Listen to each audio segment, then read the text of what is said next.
Bismillahirrahmanirrahim. Assalamualaikum warahmatullahi wabarakatuh. Nama saya Rizky Awaluna. Saya berasal dari kelas C Ekonomi Syariah NIM 21108010077. Saya akan mempresentasikan makalah Ulumul Quran saya yang berjudul Ilmu Munasabah. Ilmu Munasabah. Pengertian munasabah. Kata munasabah secara etimologi menurut Asyuyuti berasal dari al-musyakalah, yaitu keseruan, dan al-muqarabah, yaitu kedekatan. Istilah munasabah diungkapkan pula dengan kata rab atau pertalian. Menurut pengertian terminologi, munasabah dapat didefinisikan sebagai berikut. Munasabah adalah suatu hal yang dapat dipahami tatkala dihadapkan kepada akal, pasti akal itu akan menerimanya. Sejarah perkembangan pengetahuan munasabah. Sejarah perkembangan pengetahuan munasabah itu timbul dari cabang ulum Al-Quran yang membahas khusus persesuaian tersebut yang dinamakan dengan ilmu munasabah Al-Quran atau ilmu ranasubi ayat waswar. Orang pertama menulis ilmu munasabah adalah Abu Bakar Nausaburi. Ilmu munasabah didasarkan pada asumsi dasar bahwa Al-Quran merupakan satu kesatuan yang utuh dan padu, yang bagian-bagiannya saling berkaitan satu sama lain. Sebagaimana telah diungkapkan sebelumnya, bentuk keterkaitan atau koherensi yang sudah tampak jelas dalam Al-Quran, seperti terdapatnya huruf ataf, tidak lagi menjadi bahasan dalam ilmu munasabah. Dengan kata lain, yang menjadi bahasan hanyalah pada bagian-bagian yang tidak jelas. Urgensi dan permasalahan ilmu munasabah. Sebagaimana asbabun nuzul, penyebab turunnya Al-Quran, munasabah sangat berperan dalam memahami Al-Quran. Muhammad Abdullah Daraz berkata, sekalipun permasalahan-permasalahan yang diungkapkan oleh surat-surat itu banyak, semuanya merupakan satu kesatuan pembicaraan yang awal dan akhirnya saling berkaitan. Maka bagi orang yang hendak memahami sistematika surat, semestinya lah ia memperhatikan keseluruhannya, sebagaimana juga memperhatikan segala permasalahannya. Di samping itu, para ulama bersepakat bahwa Al-Quran ini yang diturunkan dalam tempo 20 tahun lebih dan mengandung bermacam-macam hukum karena sebab yang berbeda-beda. Sesungguhnya memiliki ayat-ayat yang mempunyai hubungan erat hingga tidak perlu lagi mencari asbab nuzulnya, karena pertautan satu ayat dengan ayat lainnya sudah bisa mewakilkannya. Berdasarkan prinsip itu pula lah Al-Zarkashi mengatakan bahwa jika ada asbab an-nuzul yang lebih utama adalah menemukakan munasabah.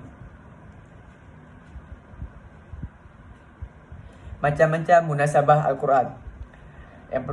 Munasabah Al-Quran terbagi menjadi dua, munasabah antar surat dan munasabah antar ayat. Munasabah antar surat adalah hubungan antar surat. Ini ada yang dilihat dari sisi secara umum dan juga sisi secara khusus. Munasabah antar surat dibagi menjadi beberapa bagian, antara lain adalah sebagai berikut. Munasabah antar surat dengan surat sebelumnya. Asyuyuti menyimpulkan bahwa munasabah antar surat dengan surat sebelumnya berfungsi menerangkan atau menyempurnakan ungkapan pada surat sebelumnya. Yang kedua, munasabah antar nama surat dan tujuan turunnya. Setiap surat mempunyai tema pembicaraan yang menonjol dan itu tercermin pada namanya masing-masing.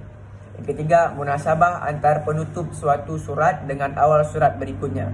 Jika diperhatikan pada setiap pembukaan surat, akan dijumpai munasabah dengan akhir surat sebelumnya, sekalipun tidak mudah untuk mencarinya. Yang kedua, munasabah antar ayat. Munasabah antar ayat ini ada yang dilihat dari sisi secara umum dan juga secara khusus. Munasabah antar ayat ini dibagi menjadi beberapa bagian, antara lain adalah sebagai berikut. Munasabah antar bagian suatu ayat atau antar kata dalam satu ayat. Munasabah antar bagian surat sering berbentuk pada munasabah al-tadad atau perlawanan. Yang kedua, munasabah antar ayat yang letaknya berdampingan. Munasabah antar ayat yang letaknya berdampingan sering terlihat dengan jelas, tetapi sering pula tidak jelas. Munasabah antar ayat yang terlihat dengan jelas umumnya menggunakan pola takkid atau penguat, tafsir atau penjelas, i'tirad bantahan, dan tasydid penegasan. Munasabah antar ayat yang menggunakan pola takkid iaitu apabila satu ayat atau bagian ayat memperkuat makna ayat atau bagian ayat yang letak di sampingnya. Yang ketiga, ada munasabah antar suatu kelompok ayat dan kelompok ayat di sampingnya dalam suatu surat. Yang keempat, ada munasabah antar silah atau pemisah di dalam satu ayat. Munasabah ini mengandung tujuan-tujuan tertentu. Di antaranya adalah menggunakan tamkin atau makna yang terkandung dalam suatu ayat.